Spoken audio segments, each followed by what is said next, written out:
This is 7-1, and we're talking about trig ratios. You should know from back in Algebra 1, I'll go over this real quick, that triangles that are similar, so if I told you triangle ABC is similar to triangle DEF, this right here is the symbol for similar.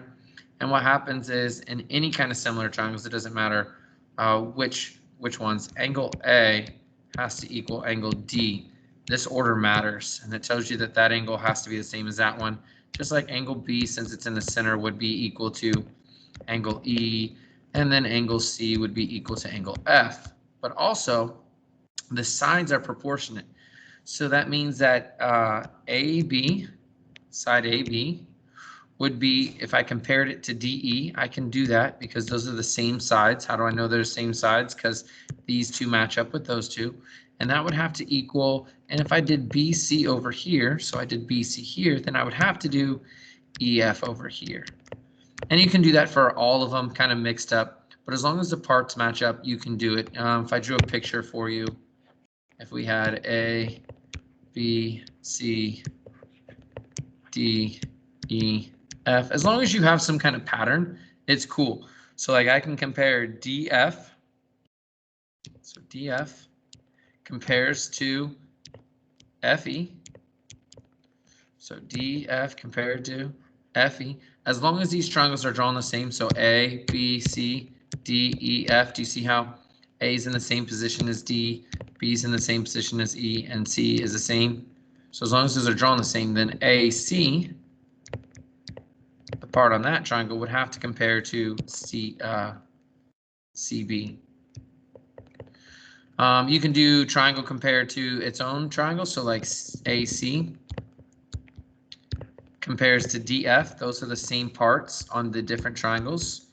Just like BC, the part on this triangle, would then compare to the same part on this triangle, EF. So as long as you have a pattern, you can kind of set up those ratios.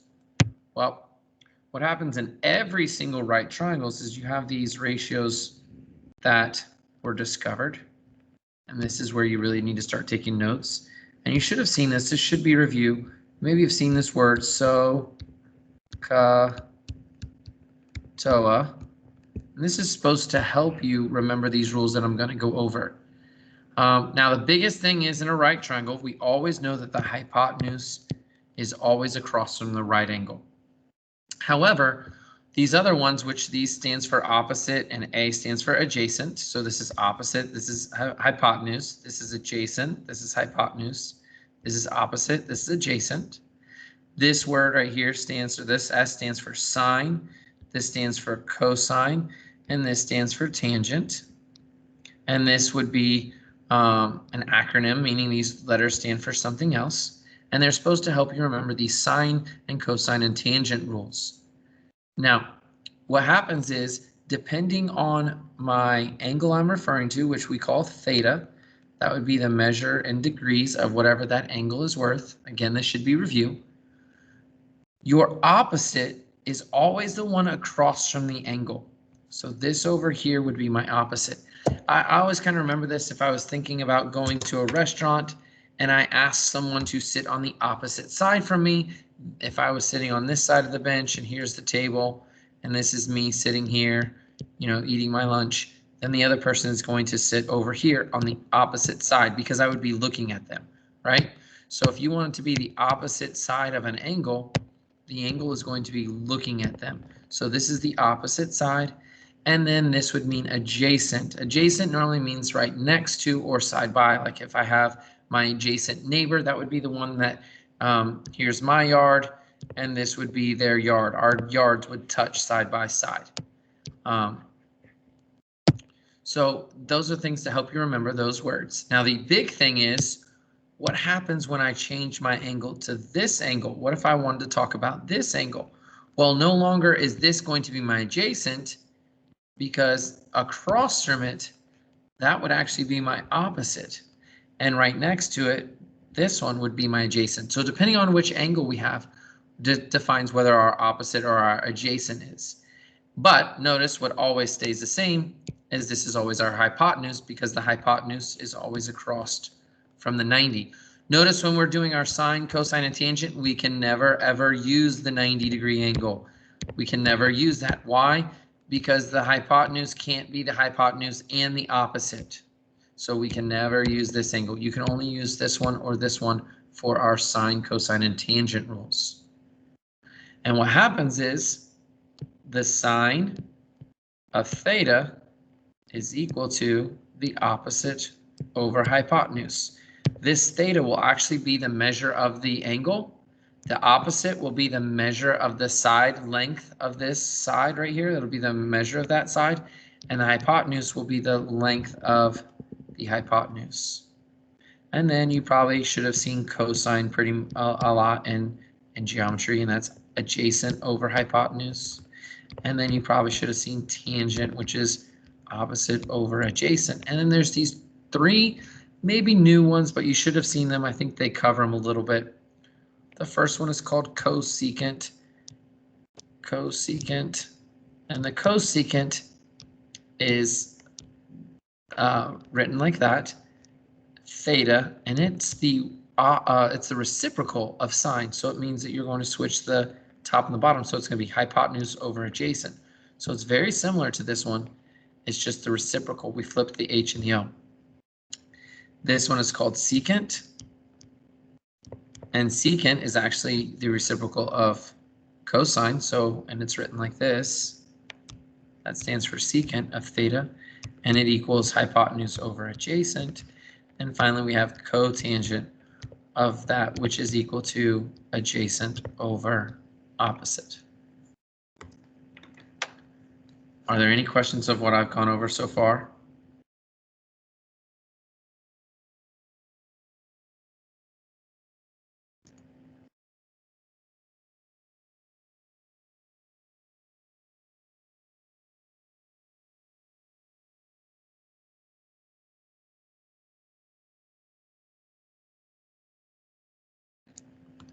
Any questions?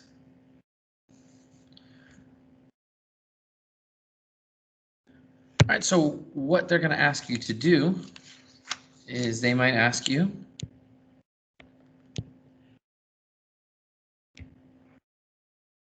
I'm going to switch this up.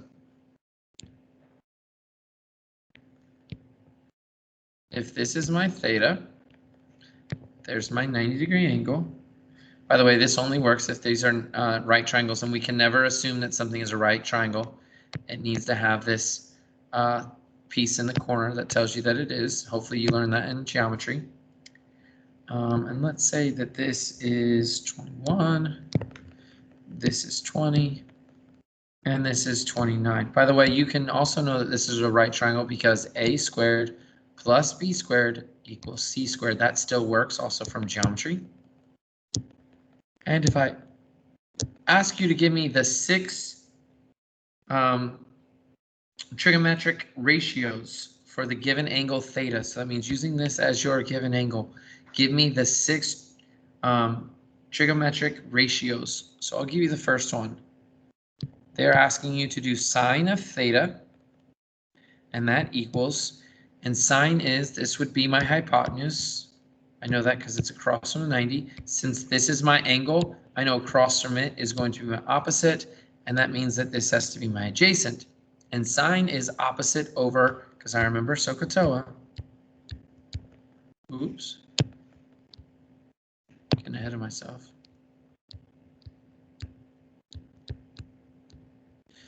Opposite over hypotenuse, and so opposite is 21 over 29. So go ahead, take a minute and give me the other 5. So you're going to give me sine, cosine, tangent. You're going to give me cosecant, secant, and cotangent. Try that.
All right. Dominic, can you give me, I'll just let you give me one of them.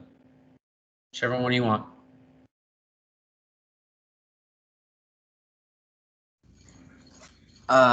Cosine is 20 over 29. So it goes cosine of theta, because we're going to have to fill that out later on. So cosine is what? What'd you say it was?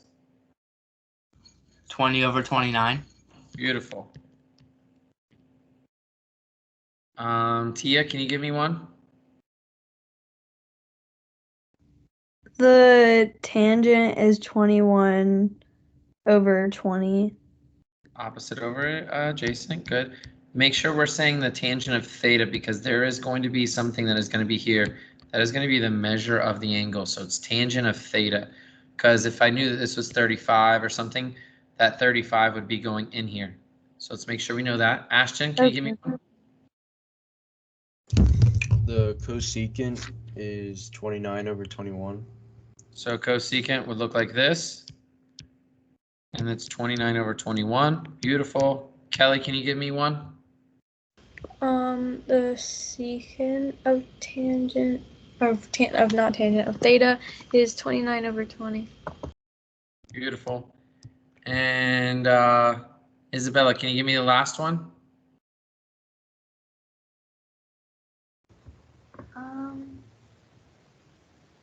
I still don't know. Okay, you want to ask a question? Yeah, I still don't get this really, but I'm just following along. Okay, what's confusing you? That would help me out because that's why. So if you don't get this by now, there's something that's blocking you, and you need to ask a question so I can try to clarify. Okay, that's how this works. So what's like the fraction part, really? Okay, so do you see when I say opposite and adjacent and hypotenuse? Do you understand how I'm labeling those? Yeah.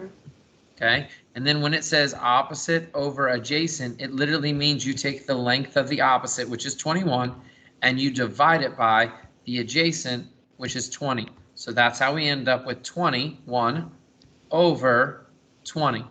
And the cotangent is just the reciprocal of that. The reciprocal is when you flip the top and the bottom. So cotangent should not equal 21 over 20, but 20 over 21. Yes. Okay. Because the cotangent is the reciprocal version of that. This is opposite over adjacent. That means this one is adjacent over opposite. Okay, now I get it. Yeah. Okay. All right.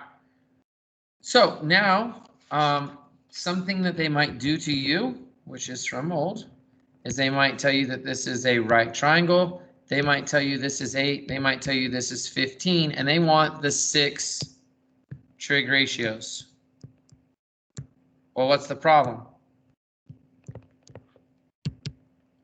What's the only ratios you can give them with the given information?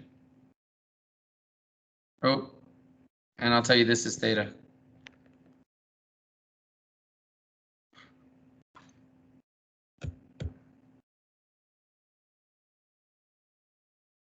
Nina?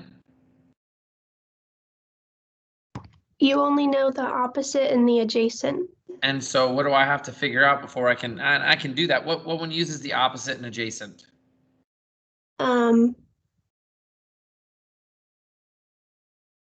Sine. Sine uses what? Opposite. Oh, never mind.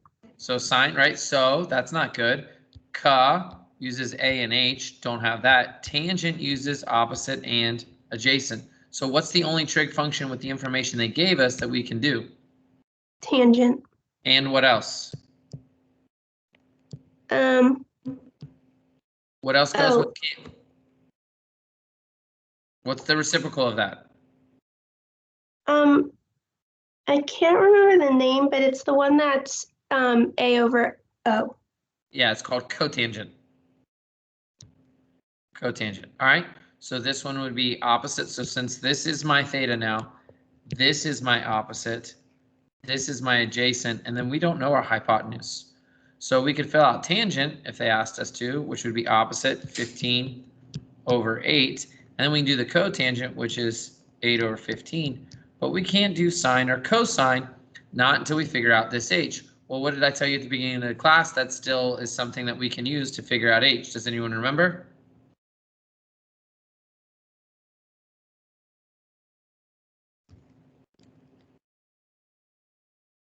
What kind of triangle do we have?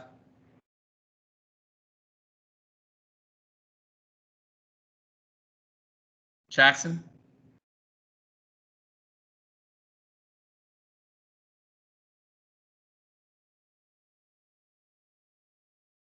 Remember if I... A right triangle? Yeah, it's a right triangle. Do you remember what was special about a right triangle? A squared.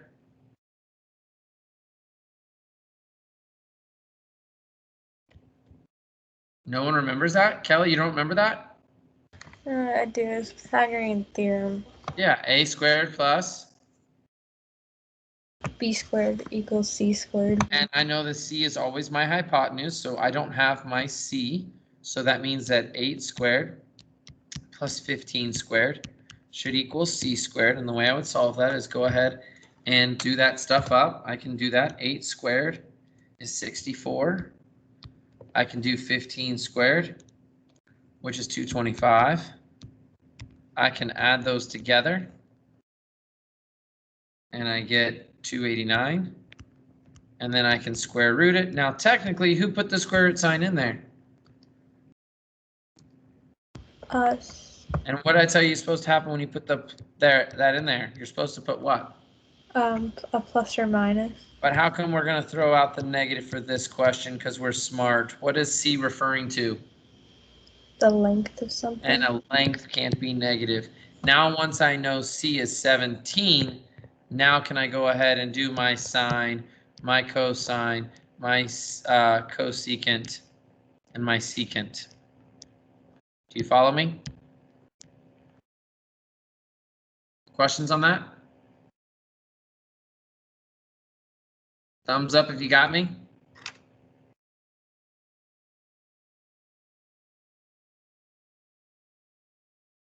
Perfect, thank you. All right, now what can they do to ask me to solve for these things? Is they can give me unknowns here. Like, what if they gave me a right triangle and they say, this is 5, this is 8, and they ask me, what is the measure of this angle? Well, I'm still going to look at the information they gave me. So if this is my theta, always base it off of theta. I know this is always my hypotenuse because the hypotenuse is always across from the 90. But if this is the angle they want me to use, then this is my opposite and this is my adjacent. So looking at this information, they gave me the adjacent and hypotenuse, which tells me I'm going to use cosine. And cosine of theta should equal 5/8, adjacent over hypotenuse. Well, I'm actually asking you for the measure of this angle. I want to know, what is that? Well, to get rid of cosine, because we want this by itself, you do what is called the inverse cosine. Notice it's not the cosecant. Okay, it's not the secant. None of those are opposites of each other. They're reciprocal, which means you flip the top and bottom. If you want the opposite of cosine, it's called the inverse cosine. And that is actually a button on your calculator. If I pull this up, the calculator, if you hit trig on this calculator, you'll see cosine right here. If I hit secant, you'll see cosine to the -1. That's the button that we're using.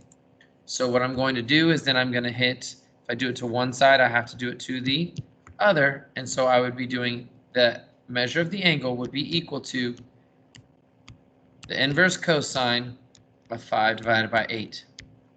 So in my calculator, if I was using this one on my, if I hit secant or trig right now, and I hit secant and I cosine, it just took the cosine of 0, which is what I don't want that.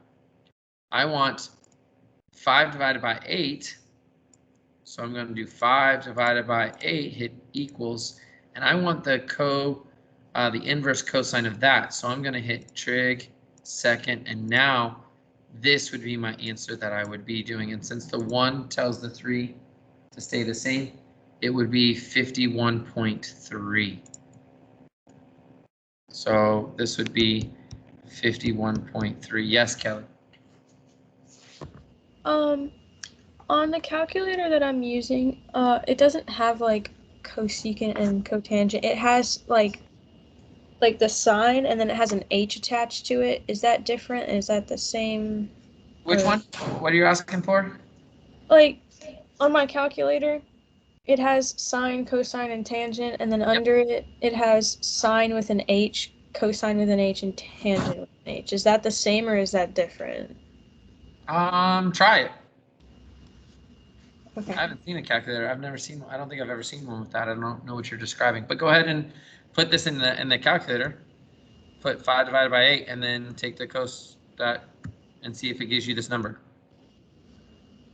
Okay.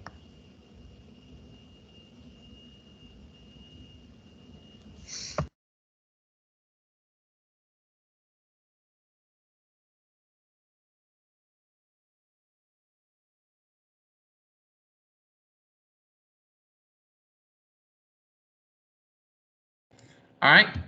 Now that solves. Now this doesn't matter if this is sine, cosine, or tangent, or any of those. If you want to get rid of sine, what would be to get rid of sine so that you could get theta by itself would be sine inverse. If you wanted to get tangent away from theta, tangent inverse would be what cancels it out, right? And you do it to the opposite side.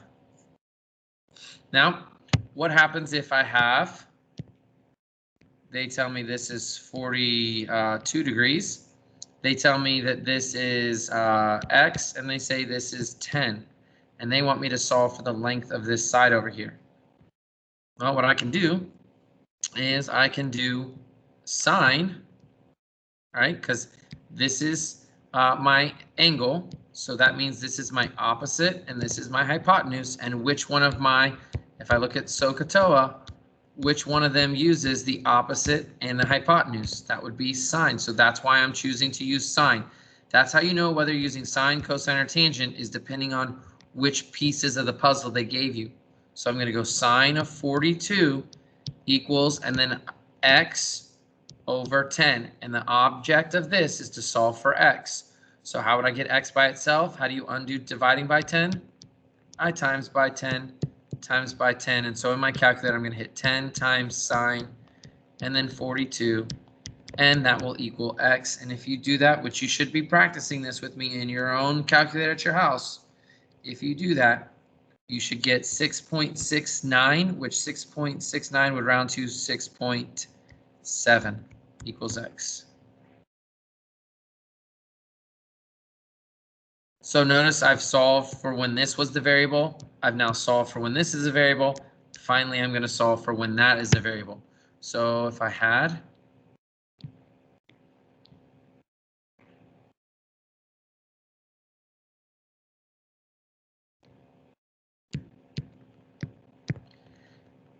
let's do this one. If I had this triangle, well, this is my angle, this is my hypotenuse, this is my opposite, this is my adjacent. If I look at what the information, the three things I need this one, I need this, and I'm supposed to find that. So based on those three, I need the adjacent and hypotenuse, which is ka. So I'm going to do the cosine of 36 equals opposite or adjacent, sorry, 7 over x. How do I get the x by itself? I would times by x, so I'd have x times cosine of 36 equals 7. How do I undo timesing by the cosine of 36? You would divide by cosine of 36 to this side, divide this by cosine of 36, and in your calculator you should put 7 divided by cosine of 36 if you have a calculator that's like mine. And if you do, you should get 8.65, which would round to 8.7. And that would be the length of the hypotenuse. Those are the three different places that they can put variables and how you would solve for them. Does anyone have any questions before we go? Because the bell is about to ring. Thumbs up if that makes sense.